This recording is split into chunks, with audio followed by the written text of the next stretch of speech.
All right, let's get into it. Another new edition of Celtics Beat. Adam Kaufman, Sean Grande, good friend of the program, and of course, a voice and face familiar to, I imagine, everybody who is out there listening or watching this show. And always good to have Sean here with us. But it's especially good when things are going good, as you might say, and things could not be going better for the Boston Celtics right now. They have won 13 of 15. They are 20-6, seized with their recent run and a whole lot of success coming off of that win Thursday night against Ja Morant and the Grizzlies, and what was a pretty entertaining game at the Garden if you were fortunate enough to be there. C's are now up to 5th in the Eastern Conference, and it's just a jam-packed East. Only 2 games behind both the Sixers and Bulls for second in the conference, 4.5 out of first. Sean, this is a good time, huh?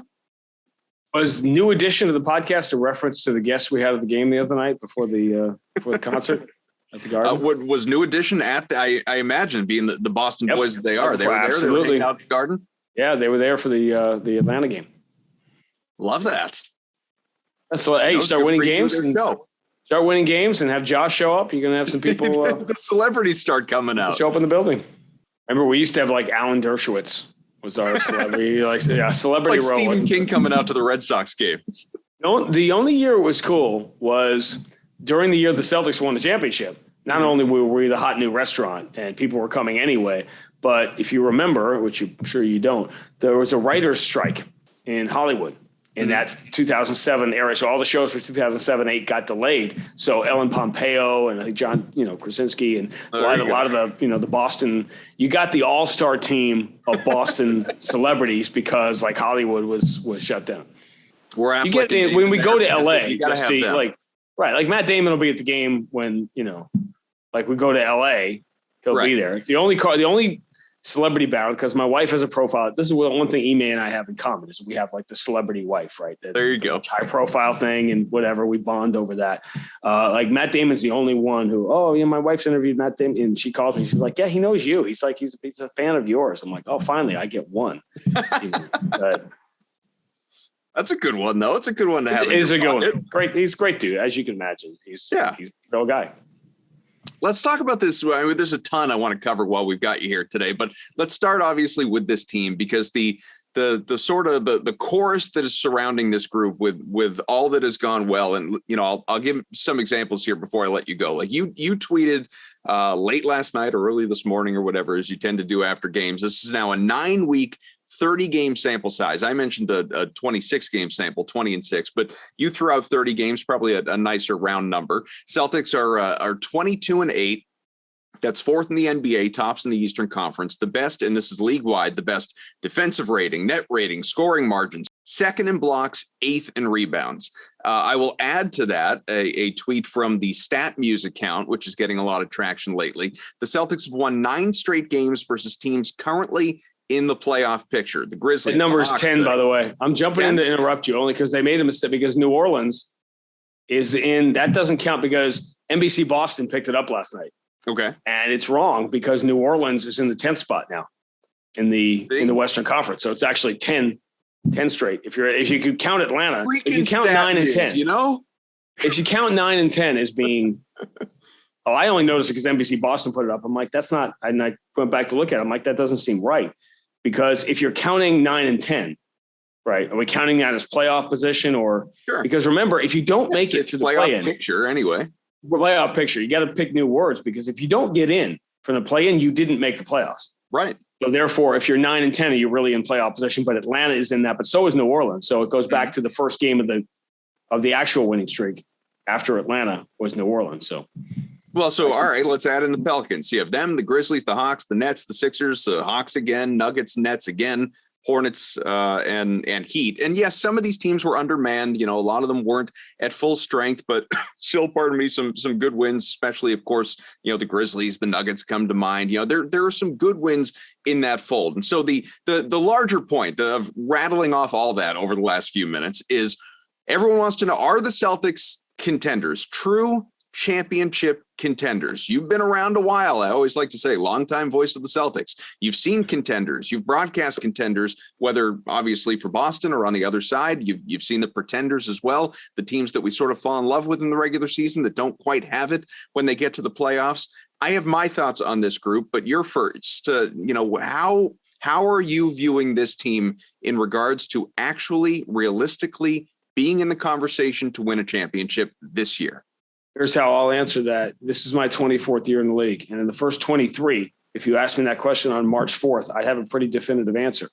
This year, I don't. Why? Because there's never been a year like this before. There's never been a year with the ultimate wild card in the Eastern Conference playoffs, which is the Brooklyn Nets coming out of the 7 or 8 seed, which they will be. That's going to make a mess of this whole thing. Combine that with the fact that we have no earthly idea and aren't until the final week where teams are going to finish. And then you can, at this point, usually with 16, 17 games left, Max is all over my case. Who are we playing? Like do those projections you always do in this percent and this percent, not because he cares who we're playing, because he wants to know what city we're going to be spending 4 or 5 days in, right? In the first round of the playoffs.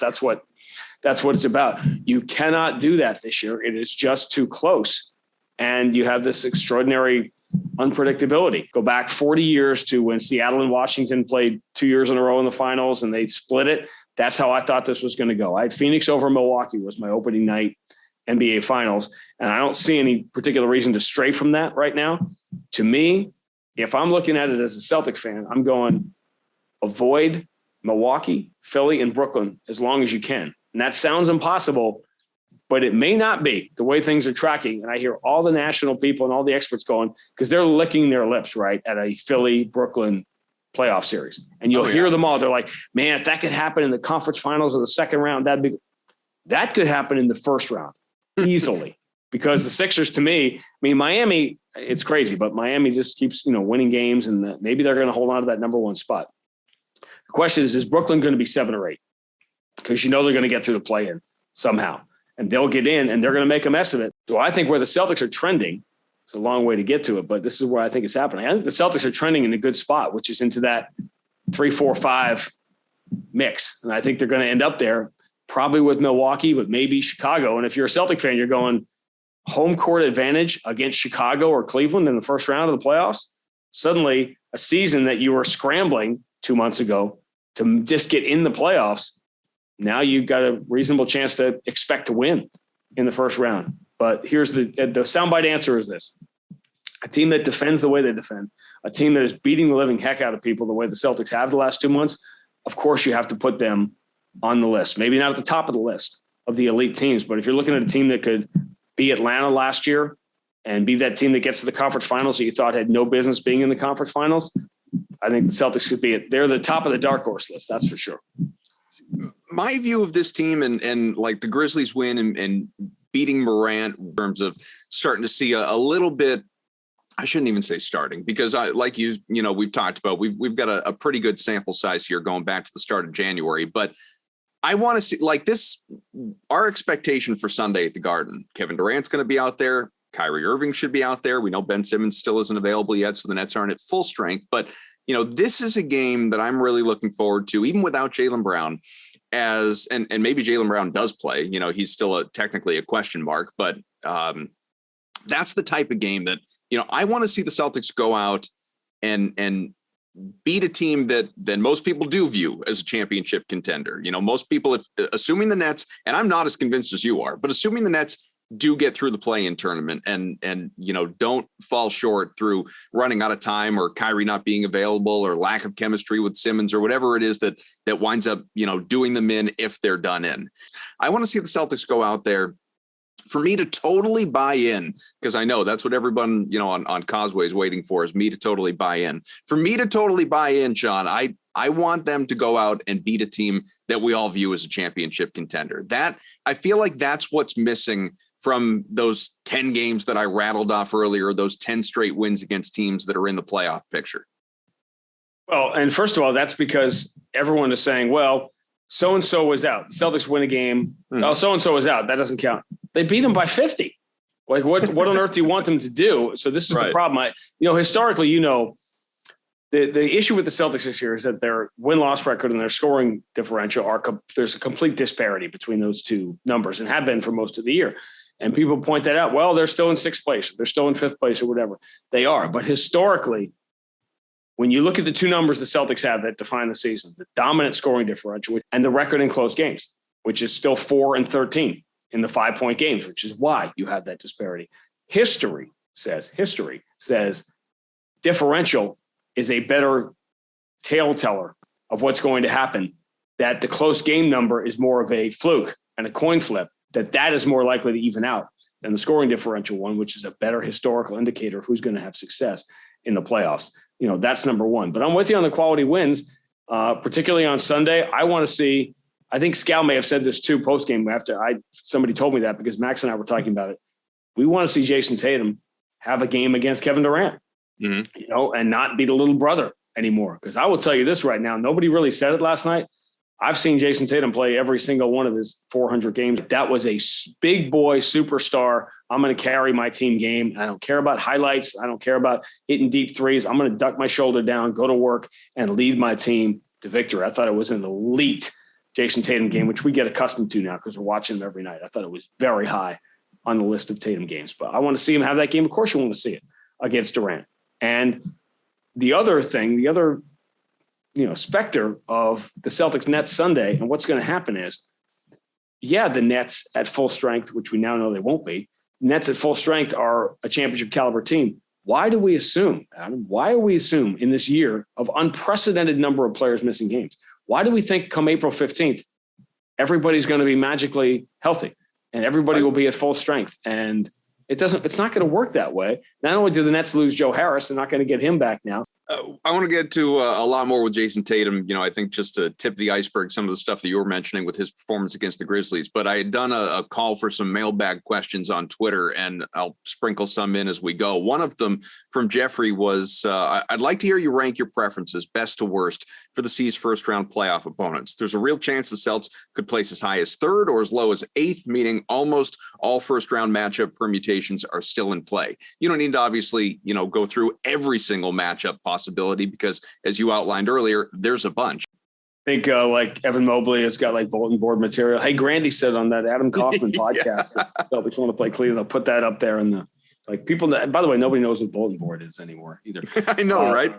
I know. It's just one of those expressions where you have to get it's the one that has always bothered me is how horrific must life have been before sliced bread that it remains to this day the standard by which the world says it's like that. We have iPhones, that will navigate us out of Jack Bauer can talk to Chloe from a Chechnyan prison on his cell phone, but still sliced bread remains the technological standard by which. Oh, it's a great call. Everything changed. The best. I got to, prepare for life after, when cancel culture gets me out of broadcasting, I've got to go into, because there's none of that in comedy. So, but that's true. Shouldn't be my next step. But obviously the Cavaliers, who've been unbelievably good, front court defense, use Memphis as an example.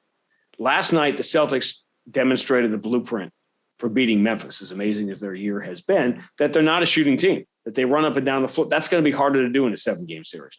Throw in the inexperience of the Cavs, that it's amazing what they've done. And obviously they're going to be here. You got a team you can build on with those guys, with Mobley and Garland. I love what they've done, but you want to play Cleveland. The reason I mentioned Cleveland is you want to play them now, not next year or the year after when they get better and better and more playoff experienced. I think it'd be safe to say no one is expecting this Cleveland team to make a serious run in the playoffs. So by definition of what you're asking, sure, Chicago's got guys that can score in half-court situations, right? Can bail them out. My question of Chicago all along was their defense.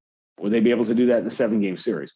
I think what Celtic fans need to remember, and I'm always the guy saying, don't run too fast. Don't go in swimming after eating. The safety hall monitor here about expectations. I do it all the time because expectations just run wild here. But the Eastern Conference, you're now in the West. The last 25 years of the West, that's what the East is now. And so very good teams are going home in the first round because this is the deepest the Eastern Conference has been in a quarter century, probably beyond that. So therefore, it's going to be a tough first round series no matter what. But I think you have to say by definition, Cleveland, Chicago, Toronto ahead of the superpowers. We had your at least one-time broadcast partner anyway, Abby Chin, on the program last week. And one thing that I said to her, and I've probably made this comment to you when you were on earlier this season, obviously things have evolved since, thank goodness. But I mean, watching this team earlier this year, first half of the year, it was a slog a lot of the time. It felt like work. I mean, it was as they were finding their footing, they were in, not to the degree of maybe in last year at points, obviously, when they were so stricken by injuries, by COVID, by, disinterest, by whatever else. It was a hate watch for a lot of fans out there. It was not enjoyable. It felt like work, following this team, watching this team, to where now, obviously, it's like, oh my God, the game just ended. Can they start the next one? It's so incredibly enjoyable. It's such a fun experience. It's such a lovable group, and not a lot has changed. But one thing that has obviously, just gotten better and better and better since the start of the year, especially since those first couple of weeks, has been this defense. I mean, the Celtics defense is playing at an historically great rate. It makes you think back to the last banner 17, the 08 season. That team is as hard-headed and as strong-willed, as star-driven. That team first and foremost was led by defense. It was anchored by defense. Where does this team, never mind Celtics history, NBA history, at least in the quarter century that you've been calling games, where does this defense rank among some of the best defenses that you've seen? Well, it's really high. Obviously, it's up. So what we're talking about is that 08, 09 team. You have to talk about that. And that team had the best defensive player of his generation, who's going to have his number retired here in about 9 days at the Garden. That's what I'll be done when I'm done with you. We're going right back to work on the video for Kevin Garnett Day. Nice. Because I promised him. I told him, because I made Paul Pierce cry 4 years ago. You believe that was 4 years ago already? But I made him cry that day. And I told KG 2 years ago when we announced it, I saw him out in LA. I said, that's my goal. I'm going to try to make you cry. Because we're in an offensive era, which is what makes us more impressive. And to defend, it isn't about having the big bodies defending the paint anymore. It's how mobile and agile you can be. You can throw in hostile if you want, just for the cliche, but that's irrelevant. Can you defend the three-point line? And can you make teams do what they don't want to do? And it's to defend at a high level. You're doing it in a completely different way. The same way that Dallas team a couple of years ago, the Rick Carlisle coached, was statistically the best offensive team in NBA history. Offense has changed, so the defense has to adjust to it. And I think we knew this. The pieces were in place for this to be a very good defensive team. What is, I don't want to say surprising, but the fact that during this run, the reason the Celtics are now an elite team for 30 games is because they're a top 10 offense now. And that, to me, is the change. I think you can see the pieces of the defense. There were some bad games in there early in the year where they didn't defend well. But for the most part, defense has been more consistent. Obviously, it's gotten a lot better. The offensive jump from one of the worst offensive teams in the league to a top 10 offense, that, to me, was a bigger leap in this stretch. And that is Marcus Smart having a career year. Nobody ever wants to talk about how good he is on that end of the floor. Mm-hmm. And it's about pace. It's about moving the ball. And we started this year, I guarantee you, in one of the first 350 episodes of this podcast, when you asked me this season, the definition of this season, there was only one question. Can Tatum and Brown play together in a way you can build around them? So the subtle changes Marcus has made to his game and the addition of Derek White and guys like that who are going to facilitate that happening, that is why the Celtics have crossed over and become one of the better teams in the league, because obviously it can work. Some of what you were just talking about, and I think the phrase that sort of rings true with it is they had certain pieces in place, the Celtics, with how they were capable of playing and taking their game to another level. This is becoming something of a I don't know, a thorn in my side a little bit. You see more and more a lot of really good writers or talking heads on TV, radio, wherever you're finding. I feel like some of the analysis, there's a lot of good analysis in the NBA today, but some of the analysis surrounding this team has been a little, I don't want to say lazy, but sort of fanfare driven, if you will, more of a celebration as opposed to analytical. And what I mean by that is, we keep hearing about, look how hard they're playing, or look at total team effort. And, some of these sort of sports cliches that get thrown around, as opposed to, really celebrating, which, nothing I'm going to say that you're not aware of, obviously, and talking about on a nightly basis during your broadcast, but how certain pieces fit, mesh stylistically, systematically, scheme wise, whatever it may be, that, just surrounding guys, the best players on your team, the Browns, the Tatums, with, the subtle adjustments that you alluded to with Marcus Smart, bringing in a guy like Derek White, putting the right pieces in place to make a fit work, to complete the puzzle. And I feel like a lot of the time we, the royal we, not you and I specifically, we default to, man, they're just playing so much harder than they were earlier this year. And that's not what it is. That's not what you want to play. You want to say maybe playing smarter to a certain degree, but it's not playing harder. Like, I don't feel like effort. A lot of the time, maybe sometimes last year, effort was an issue. Again, we all want immediate. You're talking about last year or this year? I'm talking about this year. I don't think effort. No, that's what I'm saying. I'm saying last year at times, I think effort maybe was an issue. Effort was an issue. Also, I mean, nobody ever wanted to hear it, but there were times that maybe effort was an issue. There were also times that long haul COVID was an issue last year in certain games. Last year, just nobody really wanted to hear it. We all pretended. I thought we did an extraordinary job as a league pretending that last year was an actual season. When it was just a facsimile of the season. We did the best we could. And by the way, long portions of this year more players missed games this year.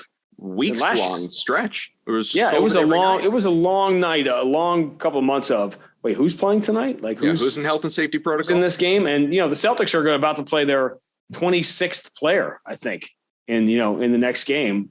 When they, the latest edition debut, it should be pointed out the Celtics had never lost a playoff series with Nick Stauskas on the roster. I don't know if statistically if we're aware of that. Yeah. But no, I don't think effort was a problem. I think that what I'm going back to is that what happens now, you turn on your laptop and the Wi-Fi doesn't click in immediately. And you're like, I have to wait. You had a new coach, a new GM, new pieces on the roster, new everything. Wow. What a surprise that it took half the season of just being a good team or a decent team. That was at times obviously difficult to watch, and now it's taken off, but we had no patience or tolerance for that. Maybe a little bit off last year. And I think, again, going back to the expectations, I've said this before, I'll say it a million times. One of the few teams in the last 30 years, this scoring differential, this 35 years, this is the fourth best scoring margin the Celtic team has had in the last 35 years. One of the three that was better 2 years ago. The bubble year, yeah. The most unappreciated team, because we called them just what you just did. Because you people and your labels, it's like to label everything. The bubble Celtics. Most of the season, 80% of that season was played outside the bubble. Yeah, and the Celtics had an unbelievable year.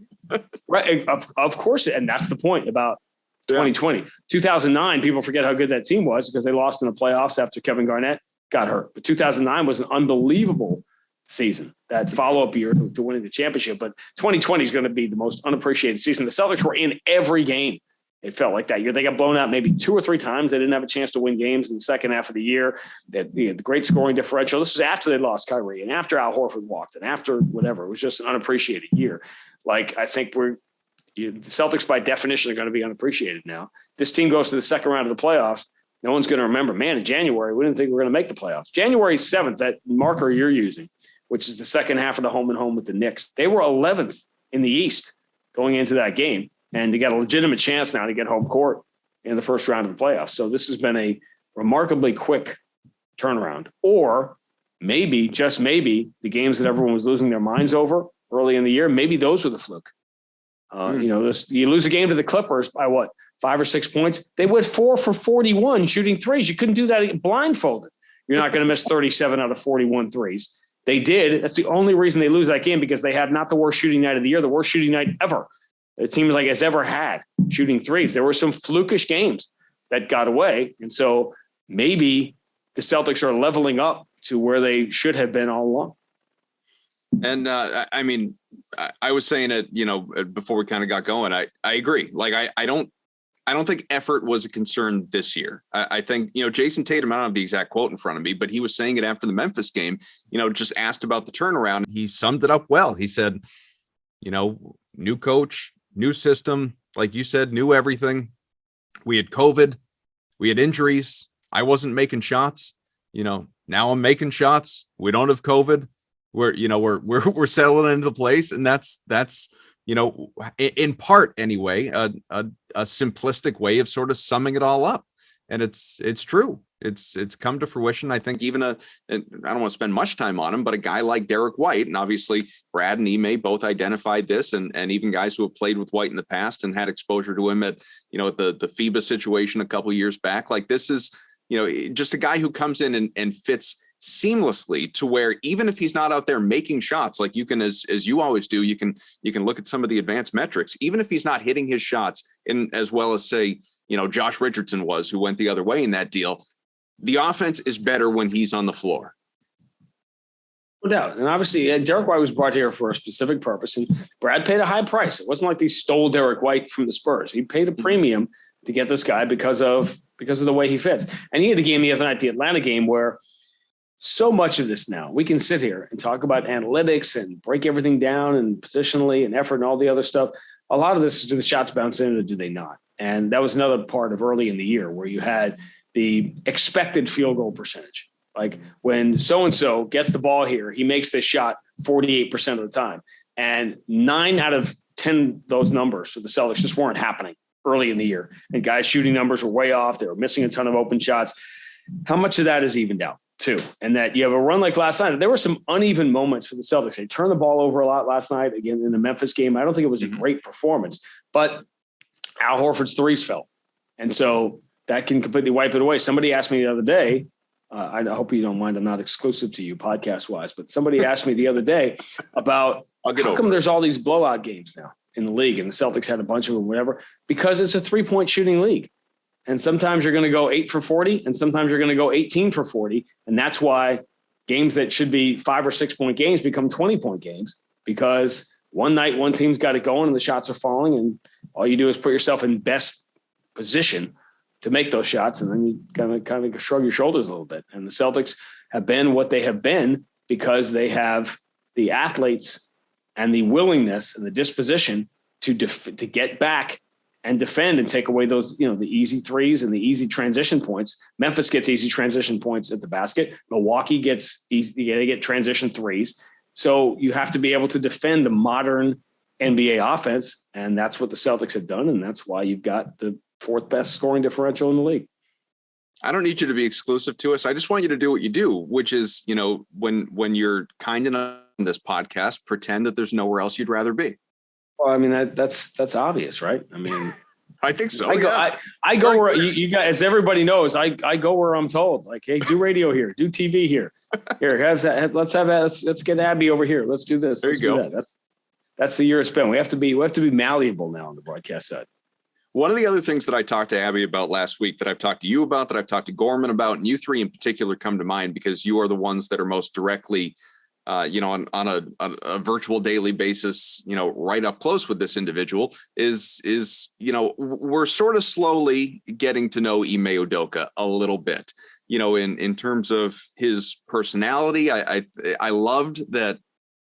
It's not the first time it's ever happened. It felt like the first time in a little while, given obviously the start to the year. But, he's out there cracking jokes about, the turnaround at halftime, coming from having the coach of the month out there. I'm going to take credit for that in a second, but go ahead. Yeah, again, like Rita on Twitter had asked me, Ime, dark horse coach of the year. And I'm not ready to go there, but I like, obviously, he, much as all the fire Ime stuff earlier in the year was stupid, going over the top with praise at this point in time, probably isn't ideal either. But I do think he deserves a lot of the credit for some of the stuff that has clicked over the last month plus.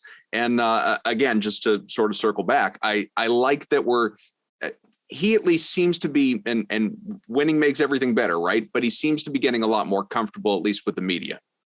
Yes, and that's natural too. Brad Stevens, who, listen, I gauge it. Obviously, I'm watching all the media stuff, so I see that. But I also gauge it with my own interaction and my own 7 or 8 minutes before every game. And that, we've had this conversation before about Brad, how that was a sort of a work in progress. And Ime is a guy, listen, it's impossible not to like the dude in real life. My job is to make him more engaging on the air, and that comes with time. And it's funny you mentioned the coach thing, because my job is made, like, there are very few easy, we've had this conversation before, that I spend probably an inordinate amount of time on that segment. I did for years with Brad, and that was after 9 years of Doc and I doing, Doc and I could go on just cold, and it was going to be a thing with us just battering each other back and forth for 7 or 8 minutes. And the Brad thing obviously became what it became in the last couple of years, and pretty proud of that segment. So you're sort of, figuring out Ime and how it's going to work, whatever. My job is made when the coach wins coach of the month, I know it is a freebie because I can either start or end with my favorite question there is in the NBA, which is, why were you so bad at coaching last month? What did you do this month? That way, I mean, we do some amazing things in the NBA. Coach of the month is one of the dumbest things we do.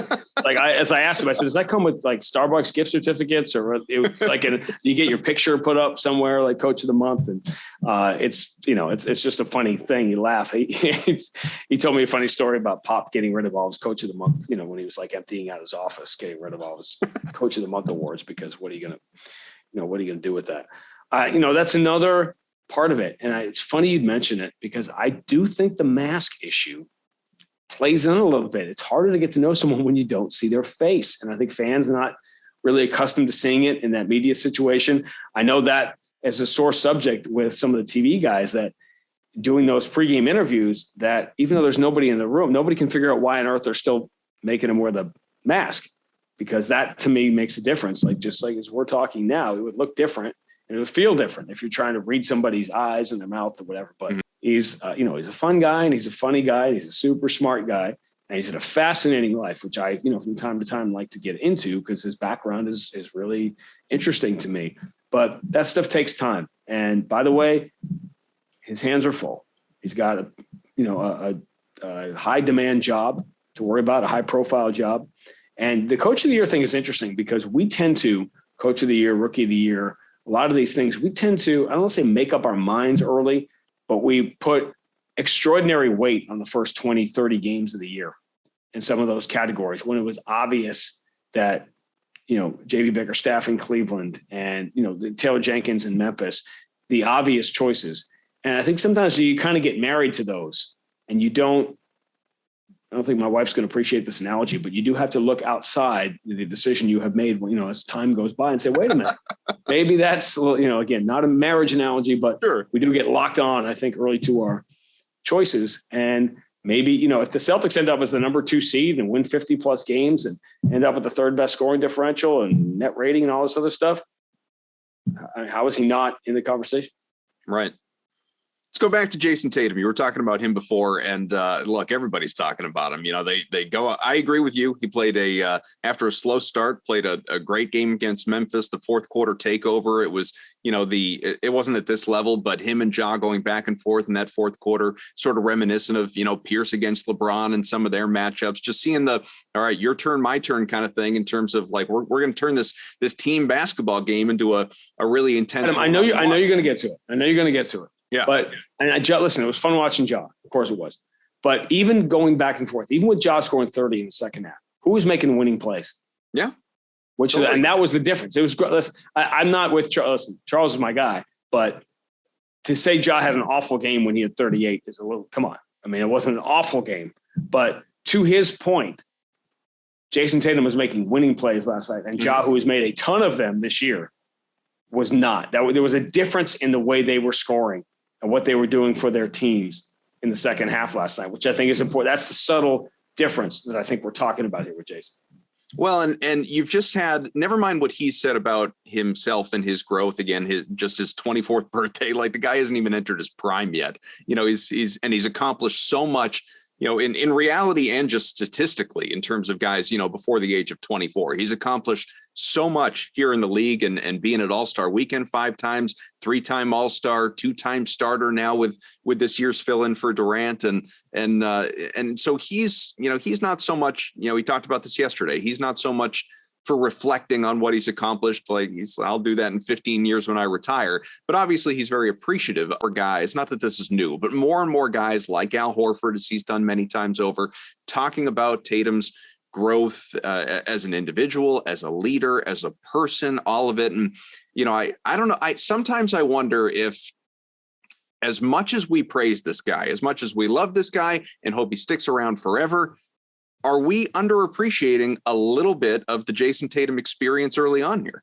Only in that it happens by definition when you're watching someone every day. When you're watching your kids grow up, you're not seeing them get bigger.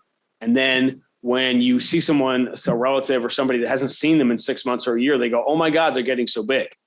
But you don't see it the same way because you're with them every day. Sure. So there's an element of that. But I think, to me, the next Tatum thing to me, and it's why I brought up the Sunday game against Brooklyn and Durant, is, and I've seen it start to vanish, that little brother thing that comes with young players had on the posters that they had on their wall, or with all the players they watched. And it's like, oh my God, I'm playing against these guys. And when they come up and, LeBron says to you, keep it up, young fella, or whatever, do what you're doing. Of course, that's going to mean a ton. But the next thing to me for Jason, and it'll happen when it happens, it's going to, is when Jason Tatum realizes that those guys I looked at, those elite players in the NBA, the best players in the world that I patterned my game after, that I watched, that I studied, whose praise means so much to me, I'm one of them now. Mm-hmm. And when that happens, and it will happen, it's just a natural thing, it's a matter of when, that's when it's a matter of look out, that I'm not subconsciously deferential to the great players. I am a great player, and I'm not interested at the end of the game. I'm not interested in praise from Kevin Durant. I'm interested in beating Kevin Durant at the end of the game. And that I really love, like Iverson and those guys. Kobe was like this too. He was starting to weigh in and become a mentor, and for better or worse, with different guys and what he was imparting. Yeah. But I love it when the older guys, because some of the older guys, there's the Mercury Morris pile, right? Like, we did this thing and we're great and we're going to celebrate when you lose and whatever. And it's not the same game. Even Oakley, I don't think Oakley's like this, but the nonsense about Giannis wouldn't be able to start. Come on. Come on. I know. I saw it. Whatever. Of course, the game is different. And a lot of guys. The one line on that, great players would adapt. People got on James Harden the last couple of years. Well, he just takes advantage of the rules. Guess what? He would have taken advantage of whatever rules there was, because he's great. And that's what the great players do. But there's that element. There's also the element of these, that's why I've always loved Iverson anyway, but I love this notion that he is adopting these young players and say, man, this kid is great. And I love this kid. And I want to encourage him because it means a lot. And it's the connectivity of the game, which we see on the 75th anniversary here, that we saw All-Star Weekend.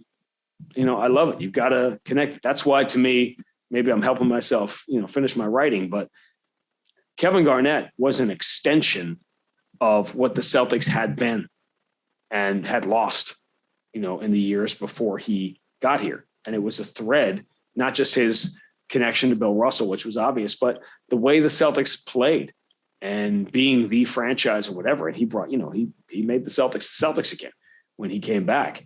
I love when that bridge between the NBA generations is very visible. You tweeted something about Marcus Smart in the early morning hours. His last 19 games, Celtics are 17. Oh, that's when I tweet. People I like it. I like it. For 20-something years, people say, hey, can you come on my morning show? Can we meet for breakfast? No. No, we can't.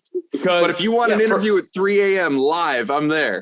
I'm there. Listen, for 10, and I do some of that stuff now, because obviously what's changed in the last 10 years of my life is having a son. So he gets up early in the morning. I've got that window where I take him to school and back. But people are like, when I get back from taking him to school, I'm going to sleep. Yeah, because that's the goal.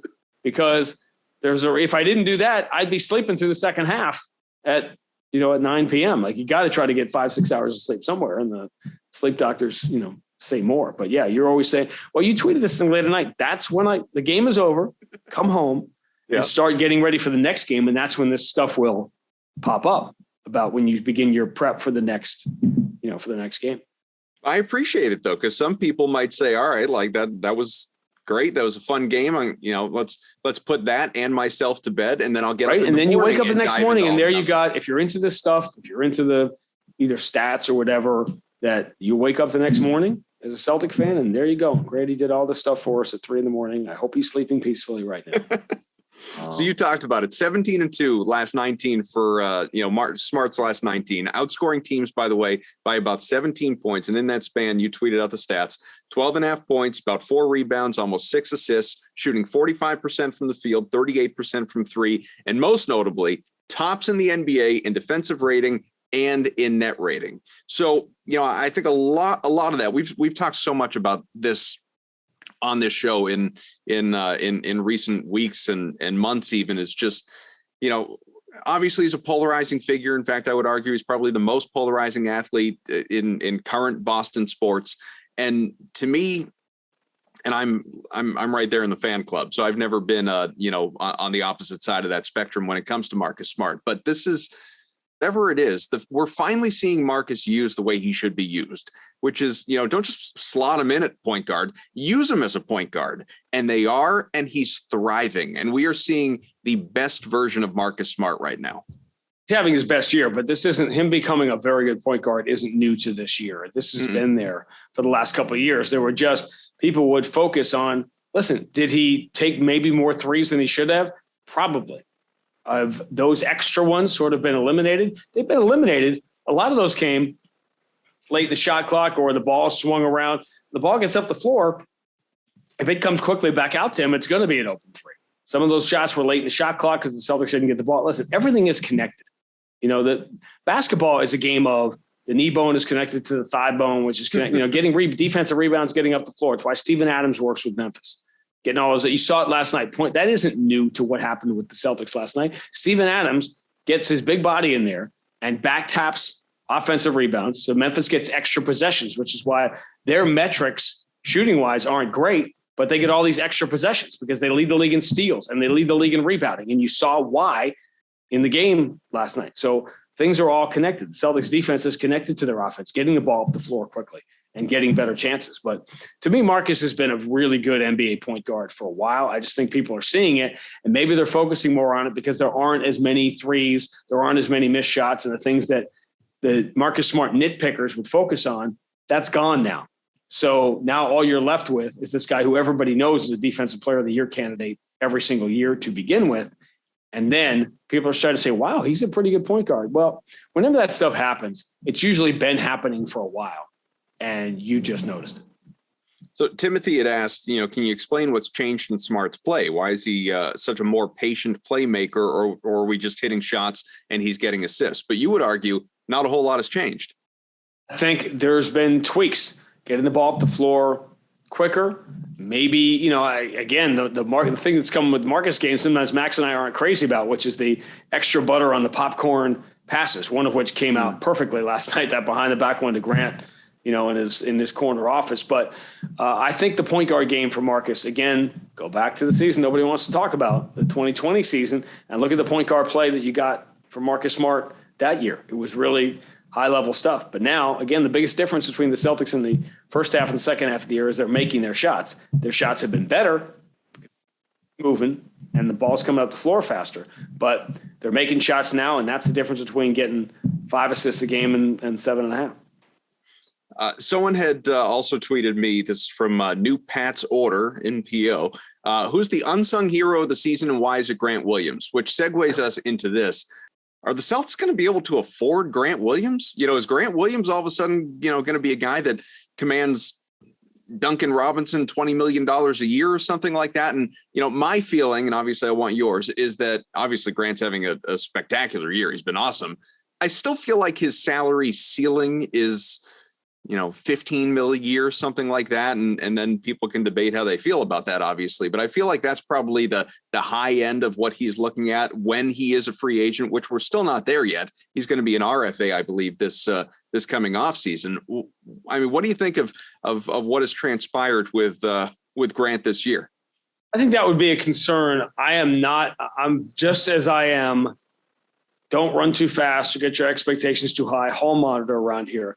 I really hate that part of, Tatum's going to be a free agent in 2.5 years. So what's going to happen? It's a good way to prepare, put money in your 401k, right? Yeah. To prepare for the future. Don't worry about Jason Tatum's free agency in 2026. I get it. It becomes a talking point.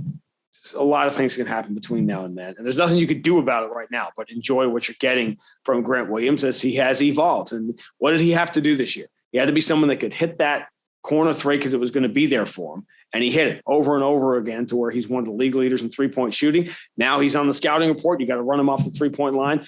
Is he going to evolve his game when he gets run off the three-point line? And he has done that too. And listen, his basketball IQ breaks the freaking bank. Insane how knowing your personnel, which is a big Ime Udoka thing, that Grant Williams leads the league in that And it's amazing how much better a defender it can make. Kelly Olynyk was like this too. People couldn't understand how, well, Kelly's not a good defender at all, really? And the numbers would tell you the exact opposite. Watch and understand that you can defend at this level if you are so completely immersed in the game and know what's coming and know your scouting report and are as well prepared as the coaching staff has prepared these guys. And Grant Williams fits into that mix. He's almost a new Marcus in that there's sort of the irrational, I don't want to say irrational hate, but there's that, oh, Grant Williams, every time he's out there, bad thing, because I don't know why people want to pick on him when he's had the year he's had. But you can't be, you started by running all these numbers. Okay, we've run the Celtics win-loss record, and they've been the best team, the content of their body of work, best in the NBA in the last 30 games. It's not even close. Crazy, like double-digit scoring differential over this time. They're running over. That doesn't happen unless a lot of guys are playing really well. This is how this works. And so unsung hero, I think to some degree, largely a lot of the guys have been unsung. I'm not sure. I think people who watch this team can appreciate. Also, you're not going to have a lot of unsung heroes when you're only playing 8 guys every night, which is sort of locked in that playoff rotation early. Right. And if you look at the schedule, this is sort of the time to do it. We're in an odd time now where the Celtics basically have one game in 6 days. It's a big game, but it's one game. There was that January, that San Antonio game, which was the bad loss at home to the All-Star break. That was a scramble. That was 20-something games in 6 weeks. It was a rough go, but now it eases up sort of a little bit, going forward, and you have more time and you can play 8 guys. And of all the things we talk about with Jason Tatum, one thing that gets ignored is the Doc Rivers thing about his favorite ability being availability. And that's, you not only have all the other superstar elements you have in him, the fact that you can write his name in a lineup card every night and you get 36, 38 minutes every single night. There's a reason he's number 2 or 3 in the league in scoring with DeRozan and Trae Young, because he's out there. And that's significant too. So as long as you can get away with the 8 guys here for this period of time and give Al that occasional rest, and 1 out of every 3 games, you get 25-year-old Al like you got against Memphis. And that's a sight to see. So, but I think really what all this is probably the one guy we haven't mentioned in all this time talking, which is that when the most improved player voting is done, well, it's time to talk about Rob Williams. He's got to be in this conversation, because he's a player who has literally forced his way onto other team scouting reports because he changes the game on both ends of the floor. And that lob play has become the bread and butter, to the point where I've said over and over again, it's almost like they're clowning him. Like now it's like throw it somewhere near the rim on Causeway Street and see if Rob can go get it from there. Like those passes have to be better to make it easier for Rob to finish those plays. But offensively and defensively, you notice when he's not in the game. Well, and somebody, I think it was Tony Maz, if I remember right, had tweeted yesterday. Hoops. What's that? Mr. Hoops. That's what I always text him. I say, hey, Mr. Hoops. Yeah, well, exactly. But he tweeted something out like, man, like this Celtics interior defense is, better than it's been in years or something like. And so like a jerk, I quote tweeted like, well, what, when you got Robert Williams actually available and playing 30 minutes a night, like this is exactly what is supposed to happen. This is like those of us that have been, obviously like Forsberg gets a lot of credit for being the guy at the front of the line, president of the fan club. But for those of us, who for years have been just like, trumpeting the Rob Williams horn of like, please God, like, just so long as this guy can stay on the floor, watch out. Now we're seeing it. And it's to call it a difference maker would be selling it short. What did I say on the telecast of one of the games I did on TV with Scal? Find someone who loves you the way Forsberg loves Rob Williams, and you'll be happy in your life. And he's a hardworking kid. Availability was an issue.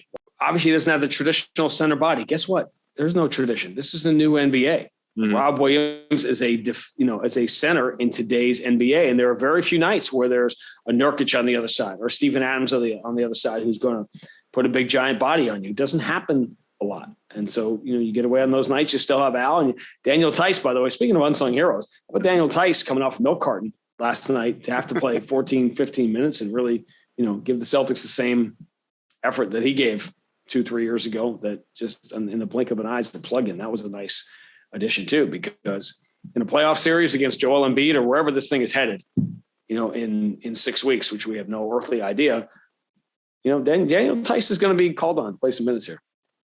The potential elephant in the room, anyway, is obviously, wing depth. Are you concerned right now? Again, as we sit here, it looks like, hopefully, I mean, the Celtics aren't always fully upfront about this stuff, but it looks like Jaylen Brown's injury isn't too serious. And again, hopefully he's available on Sunday. That would be the best case scenario.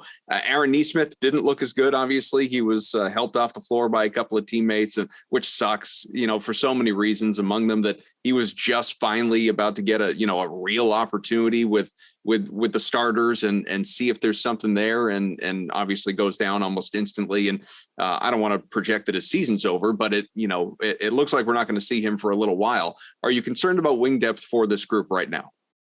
I'd be concerned about depth at every position for every team because of this crazy season that it has been. And that's going to tell the story, right? Like, as I said earlier, who's really going to be available when it comes to playoff time? I think that's an issue. Find me shooting now. You just can't have enough. And that's all of a sudden, hey, Nick Stauskas has 2 crazy games in the G League. Bang, here's Nick Stauskas, because you need guys who can shoot. And as long as you can empty your clown car with shooters, which again, that's Brooklyn was counting on having Joe Harris back is another one, because remember, you're going to be playing significant minutes in theory with Ben Simmons out there. So you need a bunch of shooters, and the Celtics will need that too. When Rob Williams is out there, have as many guys you can who can shoot. So I think you got to be concerned about it. I don't see a lot of stuff. Everyone's, the buyout market. The buyout market becomes like supermarket sweep. Suddenly you're shoving things in your grocery cart that you didn't really want in the first place. Like there's that rarely, the solution to your championship dreams rarely slides through in a Sam Cassell that happens once in forever. Are you driving down the street at the All-Star game and seeing PJ Brown on the street and begging him to come join your team? That stuff doesn't happen, in this day and age. It's about this. The Celtics will go as far as the Jaylen Brown, Jason Tatum is this group. That core group is going to carry them. And then you pack your bench with as much shooting and the Nick Stauskases of the world that you can find, and hope that you have enough. Well, we've gone for about an hour. I've got so many more things on my list that we could continue to do, but I have to pick your favorite. Well, no, I want to be somewhat, what's the word that I'm looking for? Aware at least of the fact that, some people don't listen beyond 30 minutes probably, let alone an hour to keep you here for an hour and a half. We only get the diehards still with us right now. This is just procrastinating for me. When I do this, I've got to go run. I've got to go do my run, and I don't want to. So to me, it's like, what are the things like? Where do you rank? When we have bullpen on, it's the same thing. You guys, where do you rank talking to Adam on your list of things to do? Well, it may not be that high in the grand scheme of life, but it's better than going to run 8 miles. It's better than running. Cold. So it's like I just put it off and like, hey, what else do you want to talk about? Let's talk about doing TV, and let's talk about cancel culture, and let's talk about whatever. Yeah. Like, you're just killing time so that eventually I got to get my old body, as you like to point out, the longtime voice of the Celtics, and get it cranking out in the cold. I never said when you started. Maybe you started at 15. Sure. It has been. I mean, next year it's crazy to think next year is my 25th year in the league, and there'll be a point mathematically if I go a couple more years. Well, it'll be half of my, because obviously I just had a big birthday a couple months ago, and it'll be approaching the point where like literally half of my life have been spent. Is it like Max, winning Finals MVP? Do they give you a watch for that? Like, what do you get for 20? Or I think it's like Coach of the Month, Starbucks. Gift certificate discount. You know where I will end though, which wasn't even on my list, but checking out your Twitter reminded me. Obviously, it's in talking about not being exclusive to this podcast. You also have a podcast, which is the View from the Rafters podcast that you do with the Celtics. I know you had Derek White on the show, this most recent show, and probably had a great conversation with him, I assume. What do you want to leave the people with in terms of your excitement with that show? Well, I think that's just been the Celtics. It was a matter of time before we as an organization sort of like took those first steps right into the podcasting world. And there's just more access to guests and to storytelling that you would like to do at a higher, at a big time level. If you just do it once in a while, you don't have a ton of episodes. So, and we're feeling it out with Mark and with Abby. Obviously we had Perk last year, and of all the things I would not have been able to predict in my life, Perk becoming one of the faces and voices of the NBA is not something I would have guessed if you'd spent the first couple of years around him. Obviously, always had the personality, but that's really amazing.